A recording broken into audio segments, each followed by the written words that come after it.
Court কতদিন রক্ষা কবচ দেবে? যে অপরাধ করেছে তদন্ত হচ্ছে, তথ্য সামনে এলেই কিছু রক্ষা কবচ থাকবে না। কেস তো প্রতিদিন বাড়ছেই, আরও হবে।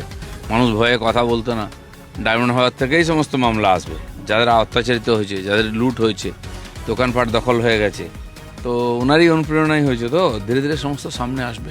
সুমিত রায়ের 4টে মামলার রক্ষা কবচ চেয়েও আজকে আবেদন, সবাই রক্ষা কবচ চাইছে। রক্ষা কবচ না, যারা কোর্টকে মানতো না, অস্বীকার করতো, আজকে কোথায় কোথায় কোর্টে যাচ্ছে কেন? ওরা রক্ষা কবচ, কোর্ট কতদিন রক্ষা কবচ দেবে? যে অপরাধ করেছে তদন্ত হচ্ছে, তথ্য সামনে এলেই কিছু রক্ষা কবচ থাকবে না। এ সাময়িক হয়তো একটু ওই জেরা থেকে তাকে অ্যাভয়েড করার জন্য এই ধরনের রাস্তা খোঁজা হচ্ছে। মসজিদে মাইক খোলা নিয়ে প্রতিবাদে আজকে পথে নামছেন সিদ্দিকুল্লাহ চৌধুরী। সিদ্দিকুল্লাহ চৌধুরীর বিরুদ্ধে একাধিকবার নিজেরই যারা সমর্থক কর্মী তাদেরকে কন্ট্রোলে না রাখতে পারার অভিযোগ উঠেছে বারবার। এইসব কিছু লোক আছে উটকো হঠাৎ ভেসে ওঠে, যারা হেরে ভূত হয়ে গেছে, মানুষকে খেপিয়ে একদিন যে রাজনীতি করে এসছে, মুসলমান সমাজকে ঠিকানা নিয়েছিল এরা। মুসলমানরা গত 15 বছরে কি পেয়েছে একবার হিসাব করে হোক। কেন্দ্রের পাঠানো কিছু টাকা তাদেরকে ঘুষ দেওয়া হয়েছে, একটা স্টাইপেন্ড 2জনকে 3জনকে দেওয়া হয়েছে। তারা বাধ্য আজকে অন্যায় ঝান্ডার তলায় হাঁটতে। এখন তারা সবচেয়ে বেশি কনফিউজ, কোন ঝান্ডাটার তলায় হাঁটবেন, কোন ঝান্ডা হাতে নেবেন। সেই জন্য মুসলমানরাও চিন্তাভাবনা করুন কাকে নেতা বলে মানবেন, যারা সত্যি তাদের সমাজের উন্নয়নে চায়, নাকি তাদের দিয়ে রুটি সেকে নিচ্ছে এরকম লোককে। ঝাড়খণ্ড আন্দোলন বা সিজেপি আন্দোলন ঘিরে ঝাড়খণ্ড উত্তপ্ত, কিন্তু ঝাড়খণ্ড নিয়ে কারুর মুখে কোনো কথা, ইন্ডিজোটের মুখে তো কোনো কথাই নেই। ইন্ডিজোটের মুখে দেখুন, ওখানে কোশ্চেন লিগকে নিয়ে ছাত্ররা আন্দোলন করছেন, আর তাদের সে অধিকার আছে। কিন্তু যারা দিল্লিতে নাটক করেছিল, রাজনৈতিক ড্রামা হলো ওখানে মন্ত্রীকে পদত্যাগ করার জন্য, তাদের কিন্তু মাঠে দেখা যাচ্ছে না। আমার তো মনে হয় এটা ছাত্রদের আন্দোলন করার অধিকার আছে, তারা করেই থাকেন, কিন্তু এই তারা দালাল ছিল ছাত্রদের নাম করে, লোককে বোকা বানিয়েছে, তারা এক্সপোজ হয়ে গেছে এই সুযোগে। রাহুল গান্ধী তার বিবৃতি দিলেন, ছাত্রদের পক্ষে বিবৃতি দিলেন, কিন্তু দিল্লিতে তিনি পৌঁছে গেছিলেন, ঝাড়খণ্ডে আসার সময় হলো না। না, সেই জন্য আসবেন হয়তো, জবাব তো দিতেই হবে, দিল্লি হোক আর ঝাড়খণ্ডই হোক। এই যে ছাত্রদের খেপিয়ে যারা রুটি সেঁকেছে রাজনীতির, তাদেরকে জবাব দিতেই হবে সমাজের সামনে। না, এটাই জিজ্ঞাসা যে দিল্লিতে গরম হ্যাঁ নরম, এর কারণটা স্ট্যান্ড পয়েন্টটা। কারণ তাদের সরকার, আসলে কোনো না কোনোভাবে নরেন্দ্র মোদীজিকে টার্গেট করতে হবে। আর বিদেশি গডফাদারদের অঙ্গুলি হেলনে অর্থে এই সমস্ত কিছু হচ্ছে, তো নরেন্দ্র মোদীকে কোনো না কোনোভাবে টার্গেট কারোর মাধ্যমে করার চেষ্টা হচ্ছে। কিন্তু এখানকার জনতা খুবই সজাগ, তারা খুবই অভিজ্ঞ। গণতন্ত্র আজকে নয়, আমাদের এখানে যুগ যুগ ধরে আছে।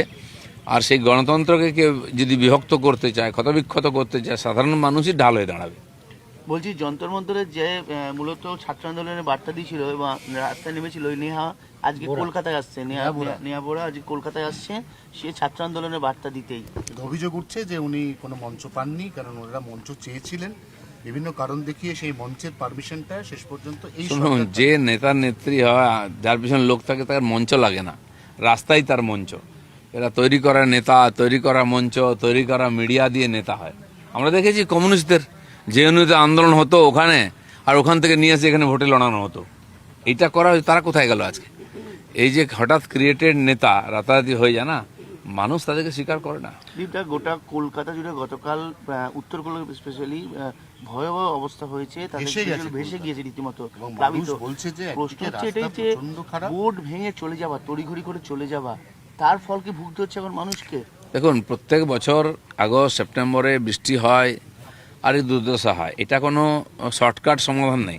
যত শহর, খালি কলকাতায় কেন বলছেন, বাকি শহরগুলো দেখুন দুর্দশা কী চলছে চারিদিকে।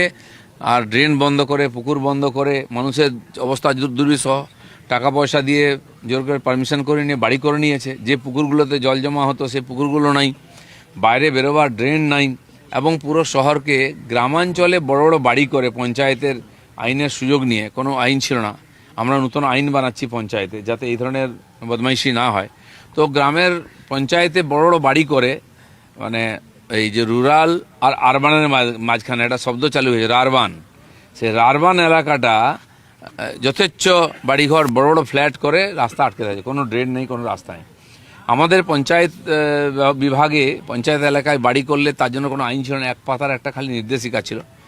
একাধিক রাজ্যেতে এই ধরনের আইন তৈরি হয়েছে, কারণ গ্রামের দিকেও আজকাল বড় আবাসন তৈরি হচ্ছে, ফ্ল্যাটস তৈরি হচ্ছে, সেটা কন্ট্রোল করতে হবে। সেজন্য আমরা বিভিন্ন রাজ্যের আইনকে স্টাডি করে আর একটা আইন তৈরি করেছি, সেটা খুব সিস্টেমে দেওয়া হয়েছে, এই ফাইন্যান্স পর্যন্ত গেছে, খুব খুব তাড়াতাড়ি আমরা রুল নিয়ে আসছি যাতে ঠিক শহরের মতোই সমস্ত আইন কানুন করে ওখানে বাড়ির পারমিশন পাওয়া যাবে। কিন্তু দিলীপদা, একদিকে রাস্তাঘাটের অবস্থা খুব খারাপ, ভাঙাচোরা, তার মধ্যে যে কোনো বৃষ্টিতেই জল জমছে। এই যে 3-4টে বড় বৃষ্টি হলো, কোনোটাতেই জল সরছে না।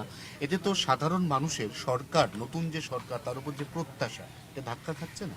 বিভিন্ন ঘটনা আমরা জানি। আমফানে 7 দিন জল ছিল, রাস্তা বন্ধ ছিল, সরকার বলেছে 7 দিন আগে কিছু হবে না।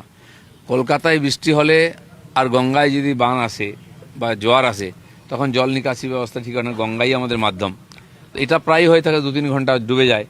গত বছর আমরা দেখেছিলাম দক্ষিণ কলকাতায় ভবানীপুর থেকে আরম্ভ করে বালিগঞ্জে কি ভয়ঙ্কর পরিস্থিতি হয়েছিল। কলকাতার অভিজ্ঞতা নতুন নয়, ঠনঠনিয়া কালীবাড়ি এলাকায় বিস্তীর্ণ এলাকা জল জমে একেবারে কল স্ট্রিট পর্যন্ত।